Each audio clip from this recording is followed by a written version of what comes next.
Greetings, my folks from the Lone Star Thinkers. This is L3's Blues Podcast. My name is Craig, transmitting from the beautiful swampy mangroves, South Florida. And today's date, Sunday, September 3rd, 2017.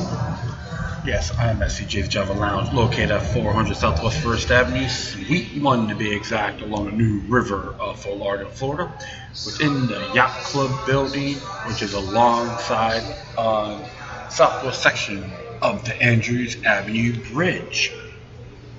Hopefully folks out there have a good, great Labor Day weekend. I know some accidents has happened. A few happened in South Florida, in Broward County or South Florida, which is a real shame. There's been some fatalities. So folks, please be safe out there because you live once and value it to the fullest, especially if you have your loved ones as well.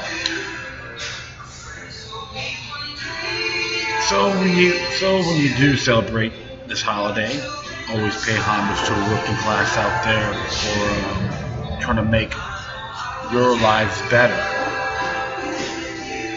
And I noticed too that globalism has been killing the labor movement, and of course you had infiltrators and politicians that are trying to use working class, the middle class, to get their votes, and they're going to slap the same folks right in the face. So you have to always be vigilant towards these individuals. That's why I tell folks, never trust the government by any means. Because if you do, then you'll be duped or gladiated or punked. So always remain vigilant. And I noticed, well, people still talking about the $15 minimum wage. Problem is this: if you're under fiat money, it doesn't really achieve anything because it has no backing of gold and silver. Two things I would say: we need to start going back to the gold and silver standard. Go back to the dictionary though, which got abolished in 1971 during the Nixon administration. Of course, Arthur Burns was considered to be the chairman of the Federal Reserve at the time. Always got to see things a lot broader than what it is. You never try to be lackadaisical. You still want to probably point the finger at the Democrats are at fault. Republicans are at fault. You don't want to see what you see their track record. Now you got the technology. You always take the initiative on looking at it for yourself, verifying it. You don't need these lobbyist groups, news stations to tell you what's right or wrong. Now you can do this on your own free will. So always make that happen. Action speaks louder than words.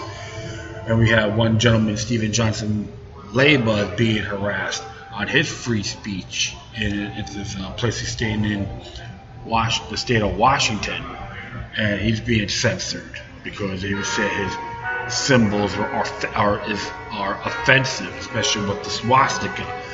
And that's a total turnoff for me as well, because that's been like a symbol in minimum through 3,000 years, maybe you go further than 6,000 years or 6 millenniums.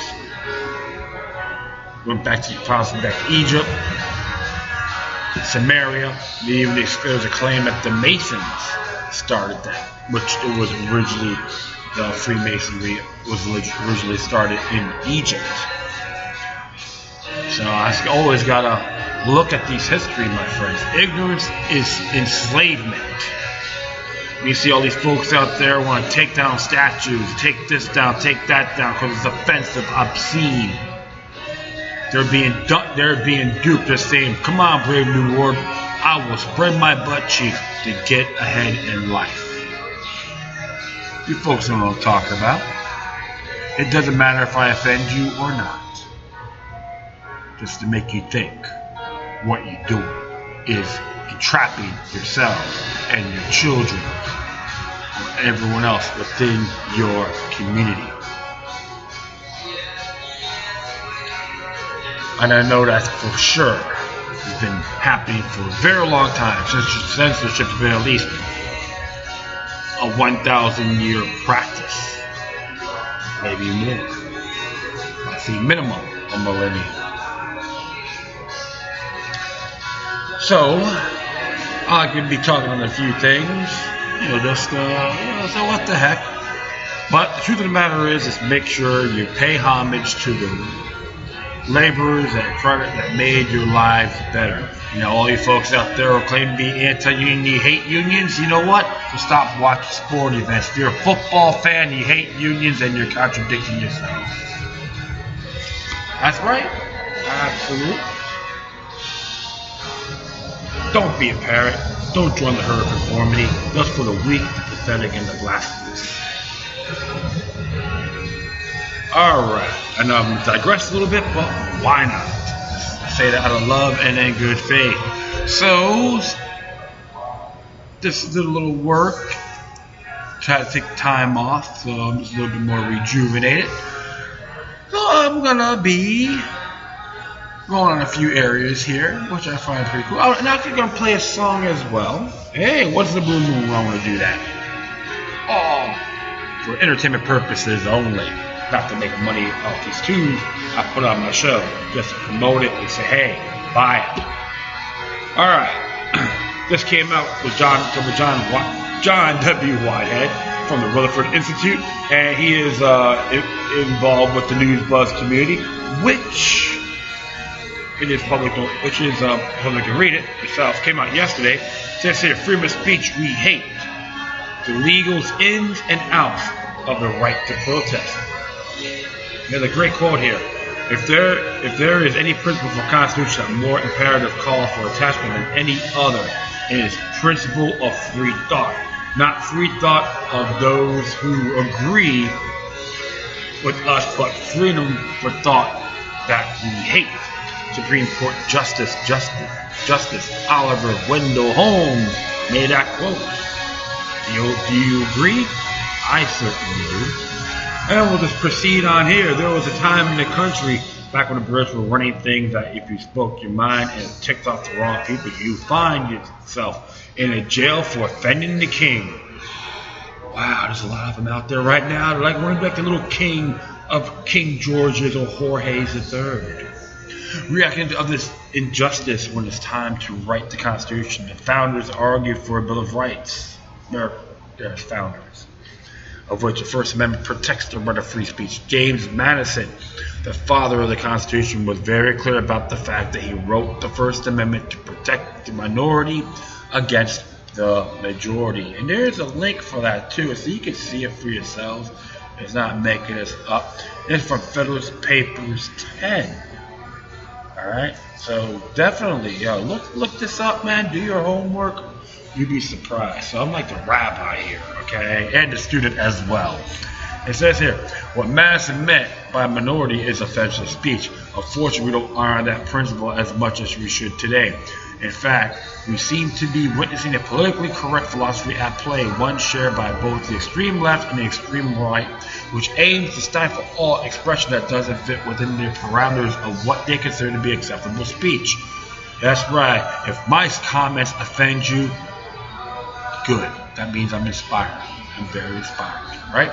There are kinds of labels put on such speech. It's been called politically incorrect speech, hate speech, offensive speech, and so on. But really the message being conveyed is that you don't have the right to express yourself if certain people or groups don't like or agree with what you're saying. So you got a bunch of little glamour people out there. How dare you? You're a Nazi. How dare you make that statement? You support that person's speech? You're a Nazi. Don't even know what the hell a damn term means. Hence, we have been caging of free speech in recent years.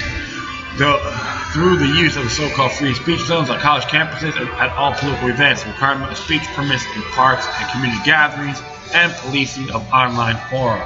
Clearly, this elitist, monolithic mindset is at odds with everything America is supposed to stand for. Indeed, we should be encouraging people to debate issues and air their views. Instead, by muzzling free speech, we are contributing to a growing underclass of Americans, many of whom have been labeled racist, rednecks, and religious bigots, who are being told what they can't take part in American public life unless they fit in. Yeah, you gotta be part of our little Mickey Mouse Club. Here's Brittany, Joey, Roy, Jimmy. Exactly. So you know what I'm talking about, folks. Remember, the First Amendment acts as a vows. It allows people to speak their minds, air their grievances, and contribute to a larger dialogue that hopefully results in a more just world. When there is no steam valve to release the pressure, frustration builds, anger grows, and people become more volatile and desperate to force a conversation. The attempt to stifle certain forms of speech is where we go wrong. In fact, the U.S. Supreme Court has held that it's a bedrock principle underlying the First Amendment that government may not prohibit the expression of an idea simply because society finds the idea offensive or disagreeable. For example, it's not a question whether the Confederate flag represents racism, but rather banning it leads to a greater problem, namely the loss of freedom in general. To all you censorholics out there, hopefully you're listening. If you'd like to do this form of censorship, make sure you wear an I Love Adolf Hitler button or a Mao Tse-tung sex doll, alright? Have one handy, that is.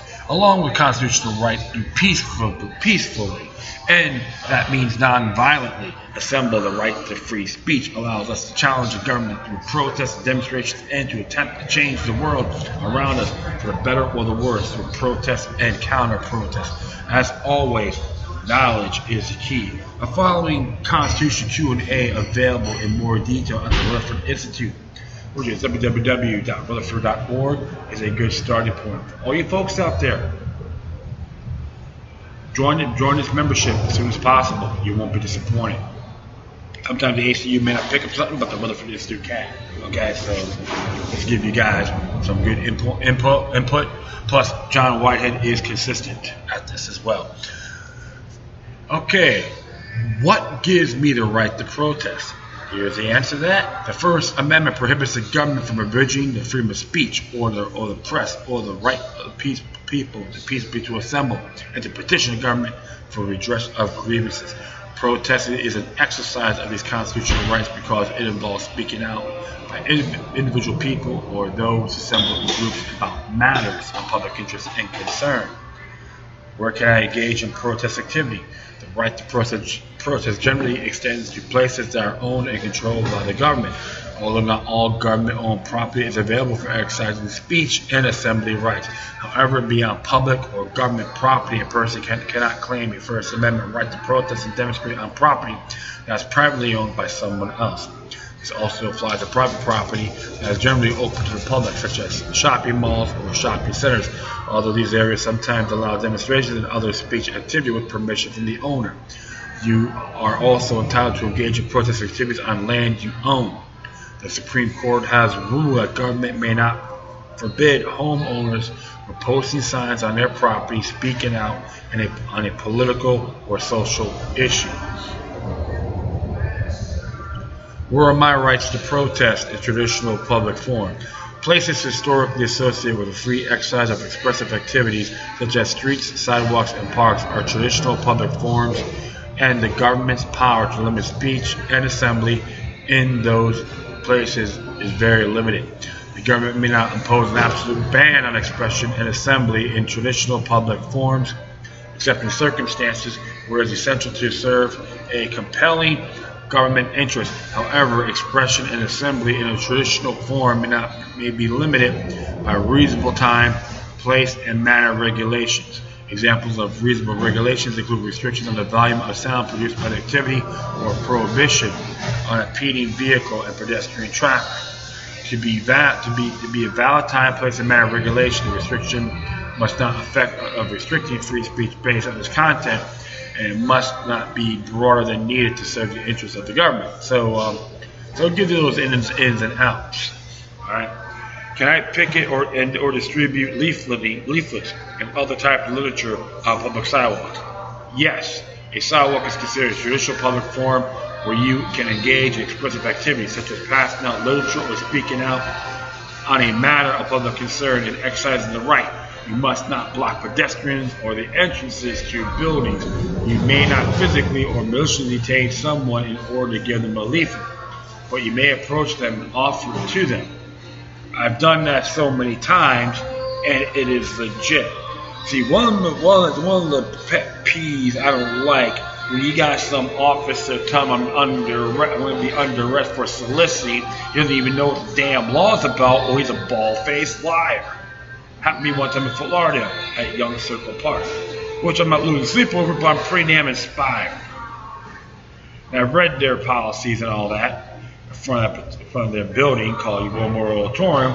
As long as I'm not in that building, if I'm in that building, they're gonna have permission from the lease. If I'm outside, right along the bike trail, the grass, and all that, other side of the little fence they had, that's a public forum. So any of those officers out there or anywhere else that's considered public is trying to give you a runaround.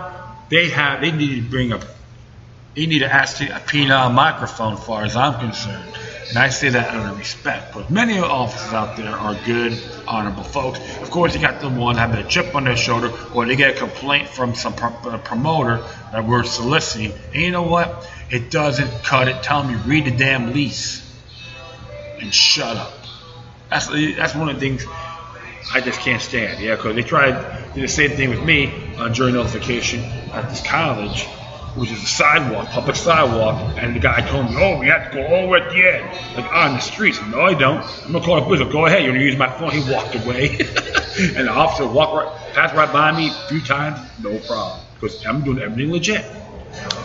Like the whole thing is, in this area, they always get to know the ordinances as well. The ordinances of that is all fine print, and they'll lose in court.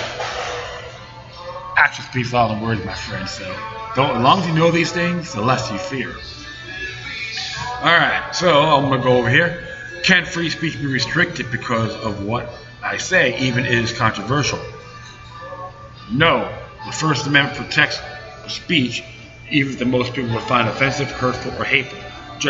Speech generally cannot be banned based upon its content or viewpoint, because it is not up to the government to determine what can and cannot be said.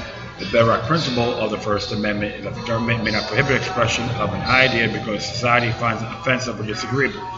Also, protect speech also cannot be banned because of a protest speech. Also cannot be banned because of a fear that others may react violently to speech.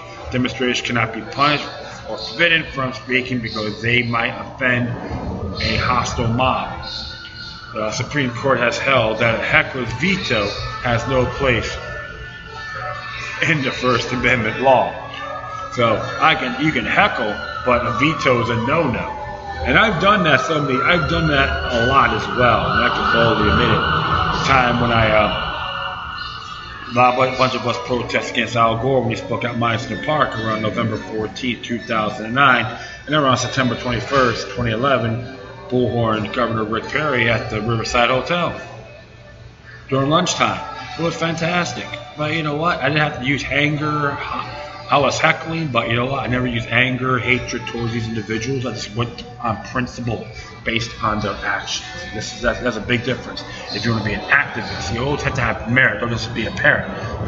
Folks have to just go, it's like hearing a bunch of beakers in heat. You know what I'm talking about, from the Muppets.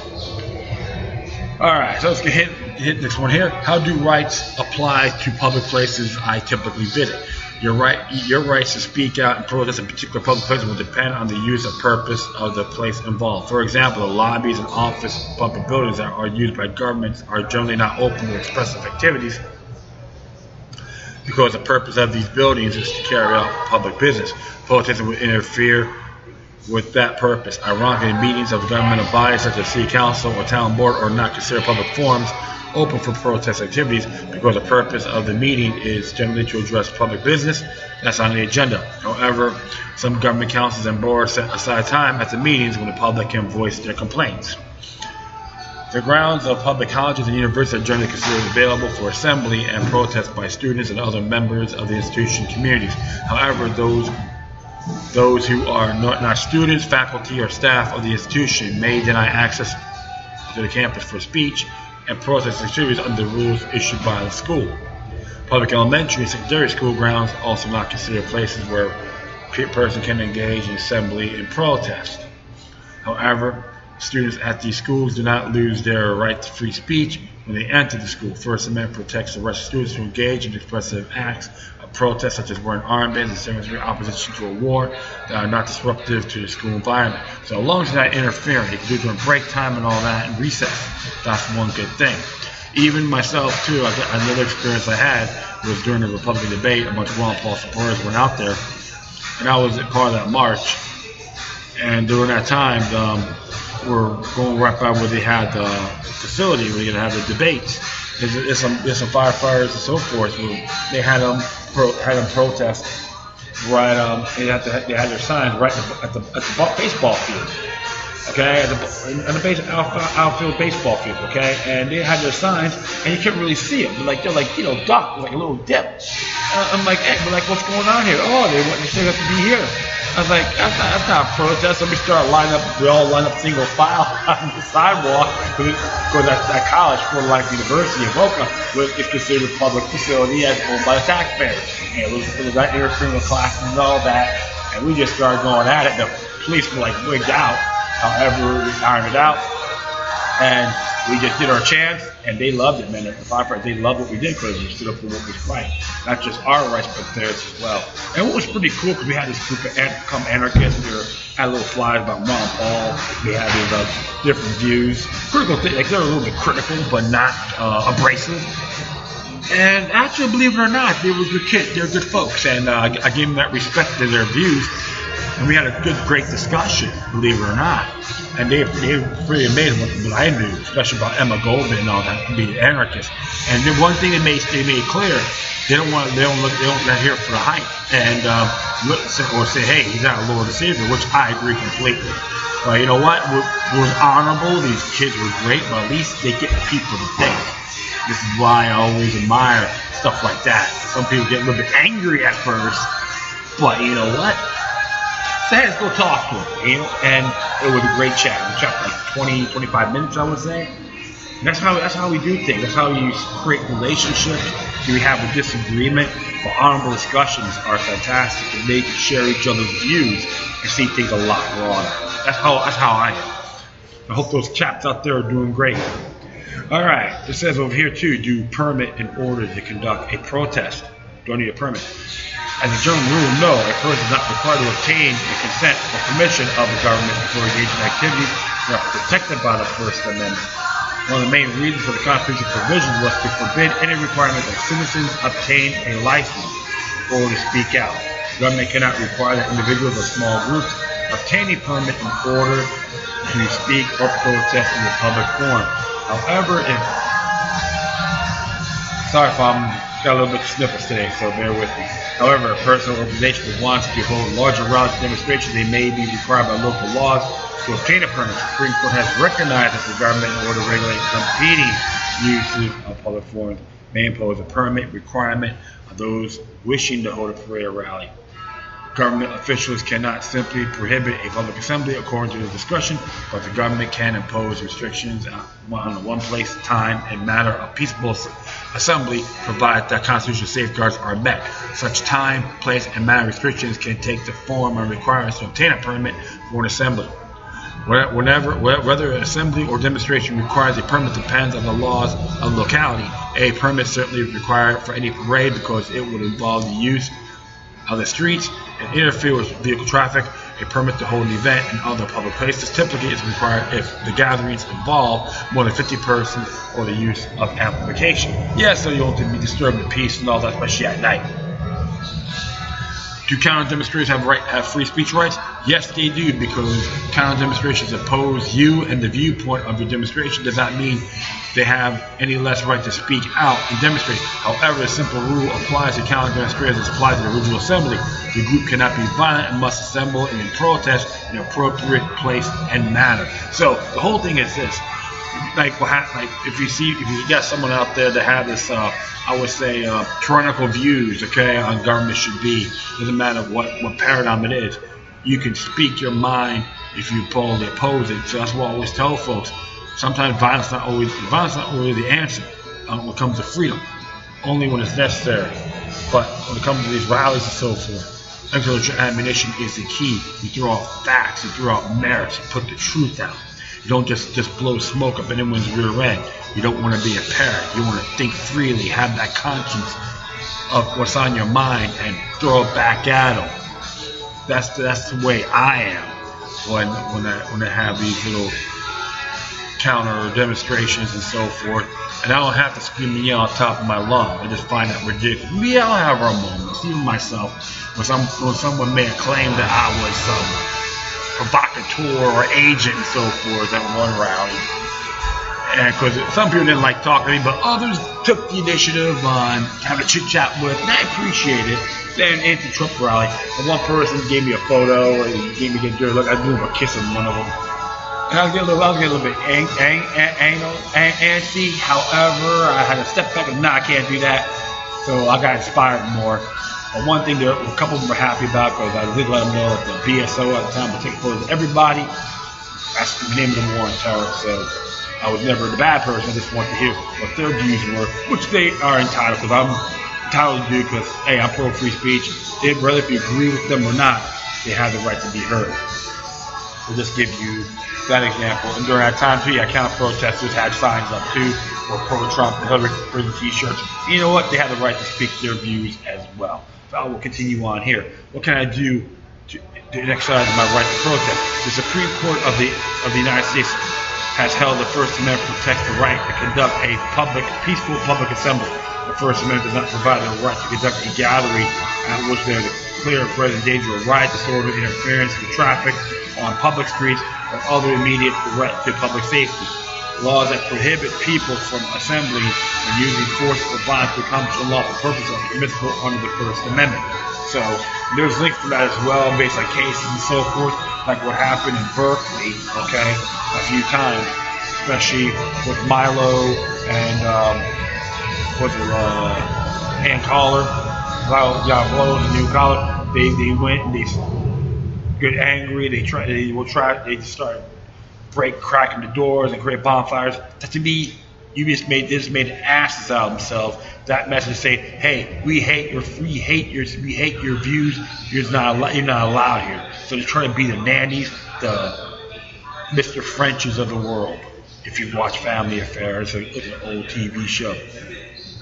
See, people like that, they're the enemy of freedom, and I find it unacceptable. And that's why I get a little bit ticked off with that one group, Resist. I think it's called Resist. Some bogus movement. Say, oh yeah, we stopped the Milo thing. I'm like, you know what? We're your Adolf Hitler button while you're at it. You're a bunch of clowns. People still buy that crap, and even Hillary Clinton was involved. You know what? You're being duped. Okay? You got war criminals involved with the Resist movement. Please. That's a slap in the face to the people who believe in resisting tyranny. So, and I will continue on here. Am I allowed to carry a weapon or firearm at a demonstration protest? And here he says, here you have the right to have a weapon when you protest. Largely depends on what is allowed by state law and is likely to be protected by the First Amendment's guarantee of freedom of speech. Now, all conduct can be considered speech protected by the First Amendment, even if the person engaged in conduct intends to express an idea. Many courts have held the act of open carrying a weapon or firearm is not expression protected by the First Amendment. Well, I look at it this way: as long as you carry it peacefully, not pointing at others unnecessarily, then right there is where your free speech ends, violating others. It says here, too, the right to possess a firearm is protected by the Second Amendment, and all states allow carrying a concealed weapon in public.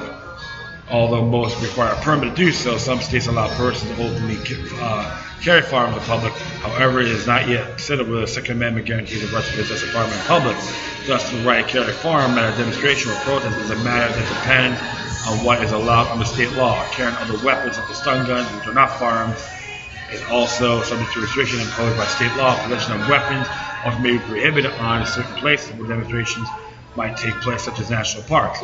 So right over there too, I could say this: you got the Ninth Amendment, so that's good. It's good to know. Natural law. I said, as long as you handle it peacefully, in my view. And these permits, to me, is a privilege, not a natural right.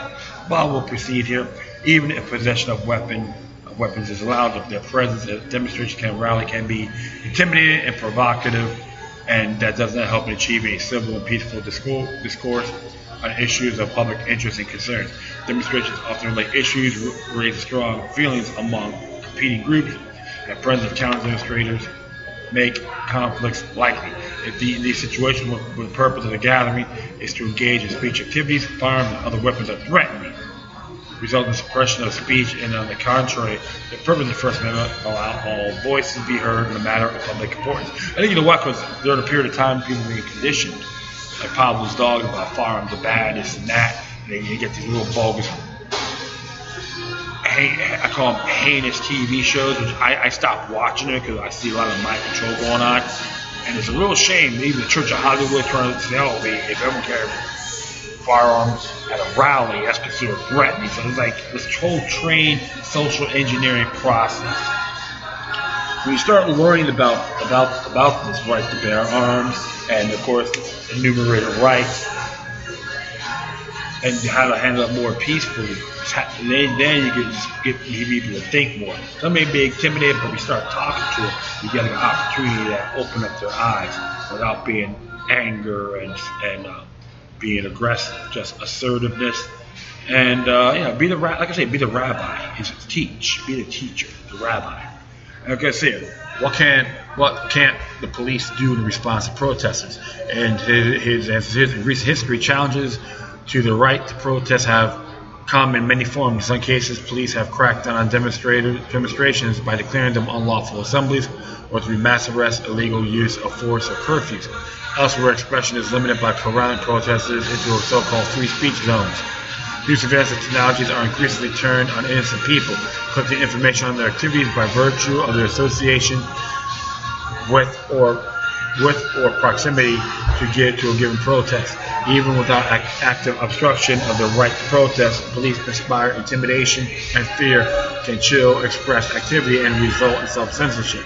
All these things violate the First Amendment, and there are things the police cannot do to censor free speech unless the assembly is violent or violence is clearly imminent. Police have limited authority under the law to shut down the protesters. So the whole thing is finesse is legit. Creating tensions and using feces bombs and urine bombs and so forth. The bottles is not pointing firearms at people. It's not pointing weapons at people, at folks, at one another. It's not free speech. Okay? Clearly as evidenced by the recent tensions in Charlottesville, we're at a crossroads considering the constitutional right to free speech. As Benjamin Franklin warned, wherever would overthrow the liberty of a nation must begin by subduing the freeness of speech. Okay, hopefully folks you hear that, all you people from the government-dependent left-right paradigms, wherever overthrow the liberty of a nation must begin by subduing the freeness of speech. Okay, so hopefully you illiterates that want to reduce it, what happened over there. They're the same individuals got suckered by saying we got to give up some of our freedom for security, because it happened on September 11th, 2001. Alright? If you still have that mindset, you just disappointed yourselves. You haven't learned a damn thing since 9/11. It must be emphasized that it was for the sake of preserving individuality and the independence that James Madison, the author of the Bill of Rights, fought for a First Amendment that protects the minority against the majority, ensuring that even in the face of overwhelming pressure, a minority of one, even one who espouses distasteful viewpoints, will have the right to speak freely, pray freely, assemble freely, challenge the government freely, and broadcast his views in the press freely. This freedom for those in the unpopular minority constitutes the ultimate tolerance in a free society. Conversely, as I make clear in my book, Battlefield in America, The War in American People, when we fail to abide by Madison's dictate about greater tolerance for all viewpoints, no matter how distasteful, the end result is always the same: an indoctrinated, infantilized citizenry that marches in lockstep with the governmental regime. Some of the past century's greatest Spaustian literature shows What happens when the populace is transformed into mindless automations? For instance, in George Orwell's 1984, Big Brother does away with the all undesirables and unnecessary words and meanings, even going so far as to routinely rewrite and punish thought crimes. When we stand now at the juncture of old speak, where the words have meanings and ideas can be dangerous, and new speaks, which can only is safe and accepted by the majority, is permitted. The power elite has made their intentions clear. They will pursue and prosecute any and all words, thoughts, and expressions that challenge their authority, as is the final link in the police-state chain. If ever there was a time to stand up for the right to speak freely, even if it's freedom speech we hate, the time is now. So, my friends, what do you gotta say about that? You gonna belly up or bend over? Belly up, bend over, or stand up for what's right? That's the question. I would stand up for what's right. Man, the individuals out there that stand for free speech: George Washington, Thomas Jefferson, James Madison, even John Adams. He could be a little bit streaky. Thomas Paine, Walter Williams, Frederick Douglass, Martin Luther King. We can go on and on and on. Even Abigail Adams as well. Get the women out there also, because if you don't support your natural rights, it will blow back in your faces. The example, too, is even not just happening in the United States, but it's the world. Even David Icke, of all folks, is being censored in certain parts in Canada. Even our Canadian brothers and sisters are getting the same treatment by Justin Trudeau. Bend over Bob for the Club of Rome. So what are you going to be doing, folks? I say stand for what's right. Do it for your children's sake and your grandkids. Even for your enemies. I see people on Facebook, they still use passion over logic. They still let passion supersede their logic. Treacherous. Unhealthy. And they could hurt them also. James Madison said, the First Amendment protects the minority against the majority. Alright, be back. Alright, I'll do the next one here. It says here, this one here came out yesterday as well, the activist post. Trump quietly nominates mass surveillance advocate to protect your privacy rights. This is by Carrie Welder. Through outrage over the mass surveillance swept into the United States, Edward Snowden's revelations in 2017, there's a little discussion of none of these invasive practices just 4 years later. This apathy comes from former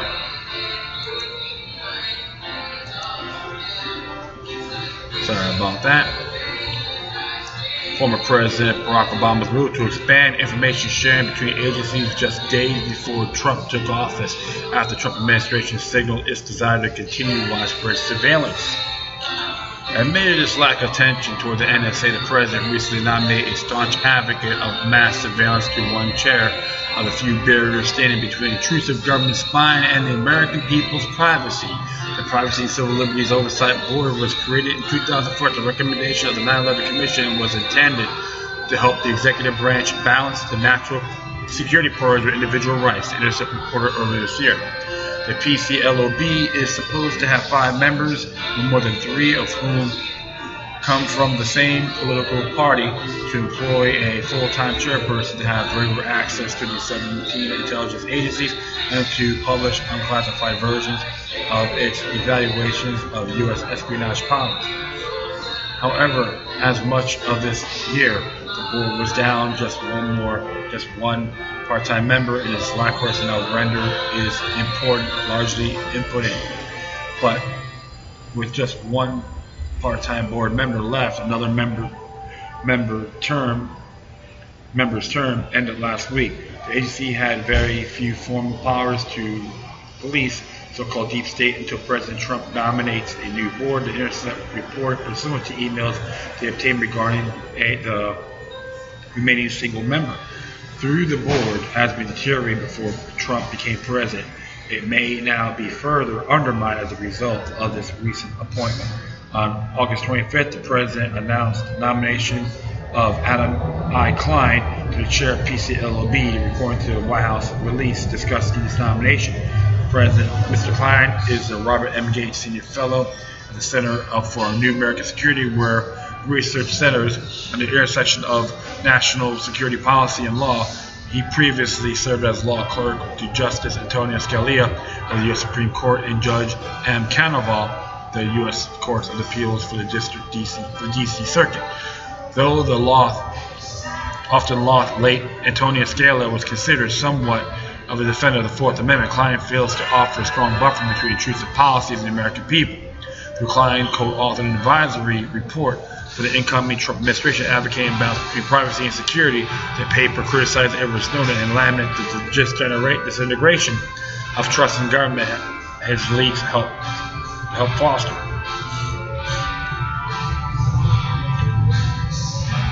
Says here, the post Snowden backlash has impeded law enforcement and intelligence gathering. One moment. Sorry about that.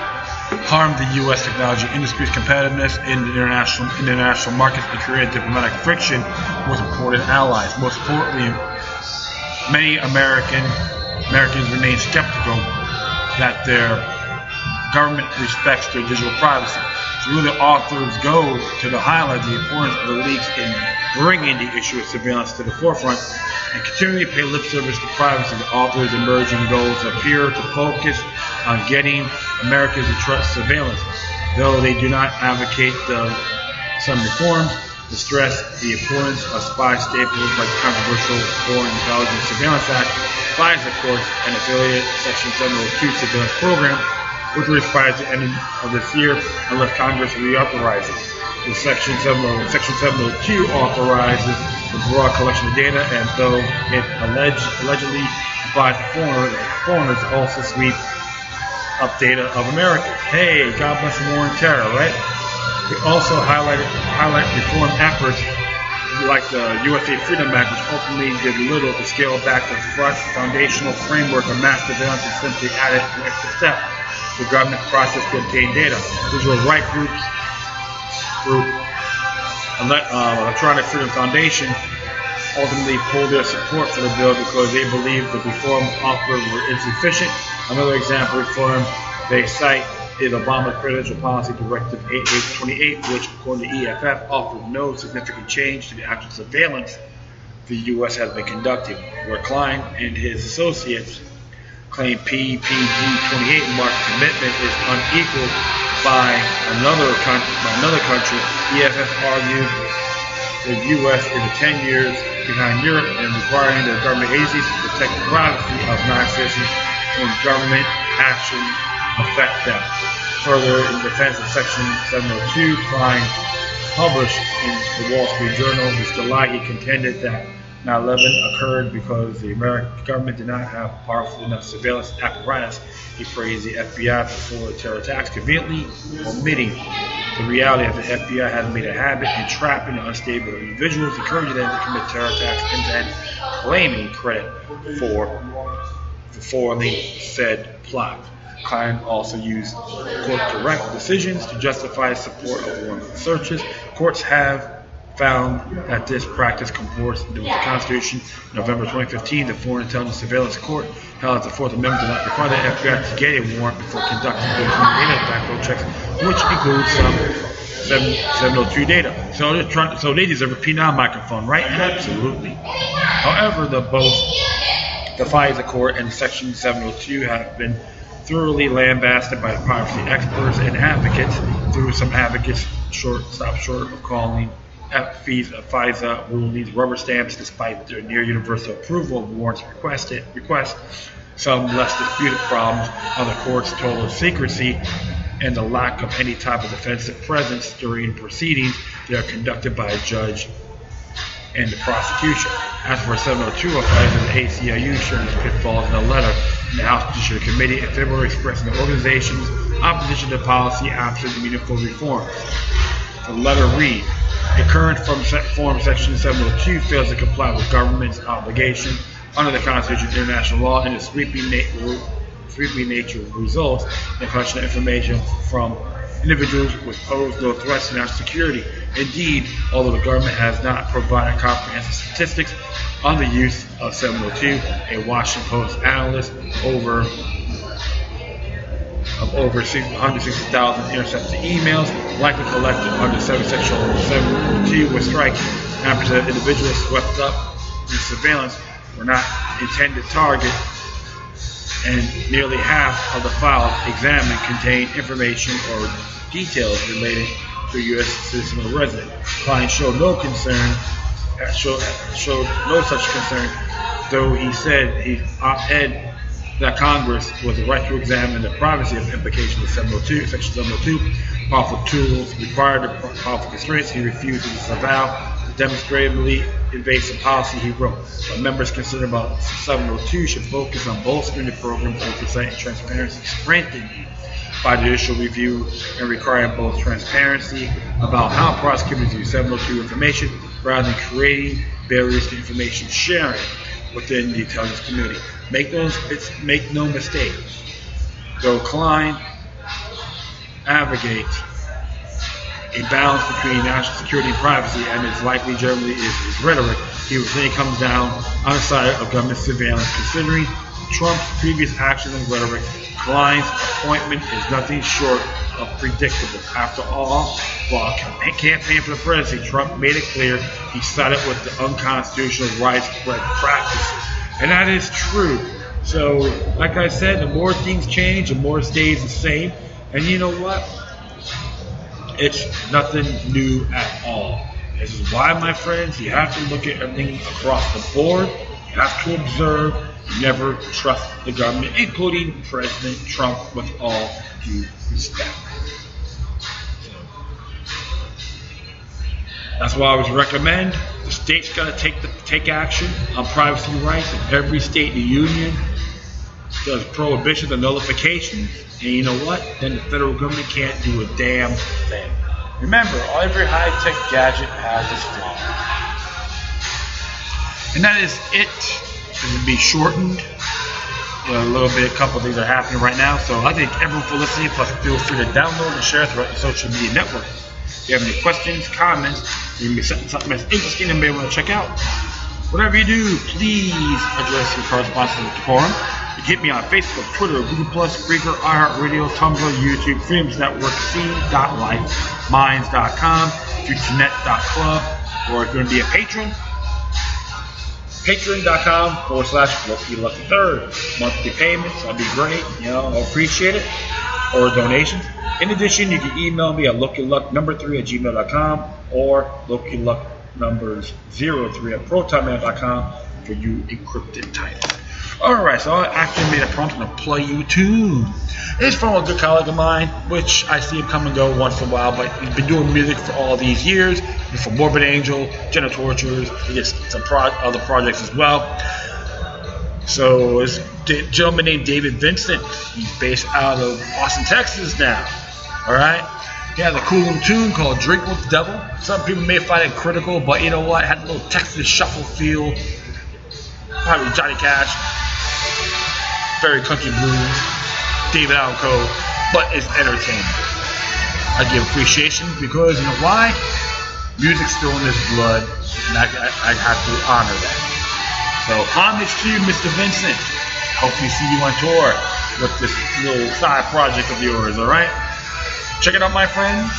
And I will add that to the footnotes on YouTube as well, okay? Once again, thank you for your time. But always remember that the maniac resistance is healthy for the soul and can liberate humanity. Until next time, take care of yourselves. Keep on spreading the love, and may your guardian spirits be with you.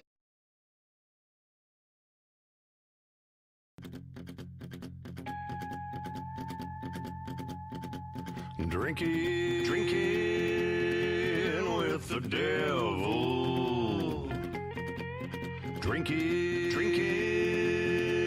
with the devil.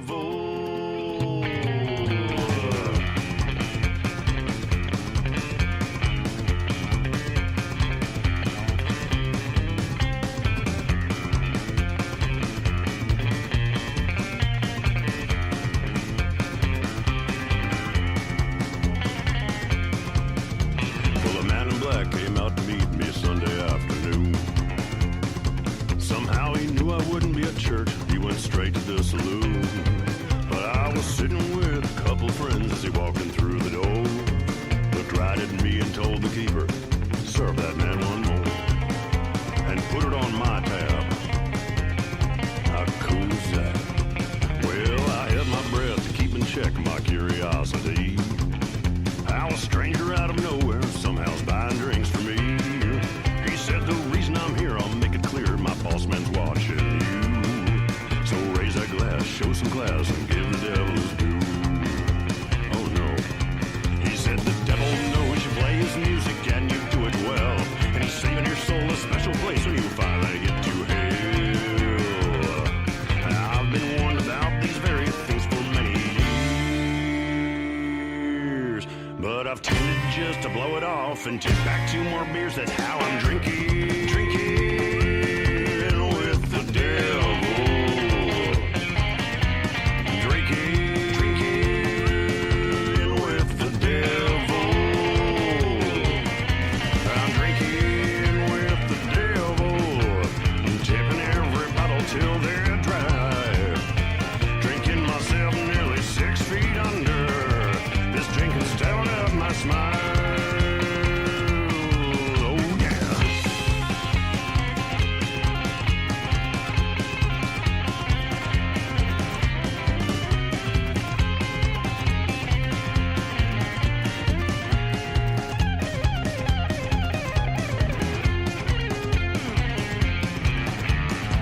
This fella's talk and made a few things come to mind. Now I listened to his take, now it's time that he heard mine. I said no disrespect to anyone, but y'all just got me wrong. Cause it ain't the devil's handiwork that makes me write these songs. No sir. My songs are all about this crazy fucked up world I see. Not so much about y'all boss man, but everything about me. And if playing heartfelt music, friend, is really such a crime, but I'll sure as shit plead guilty and prepare to do my time. That's right. And I'll keep on playing the devil's music, and I'll do it well. And maybe I'll find that special place when I finally get to hell. I've been warned about these very things for many years, and still I tend to blow it off and tip back 2 more beers. That's how I'm drinking.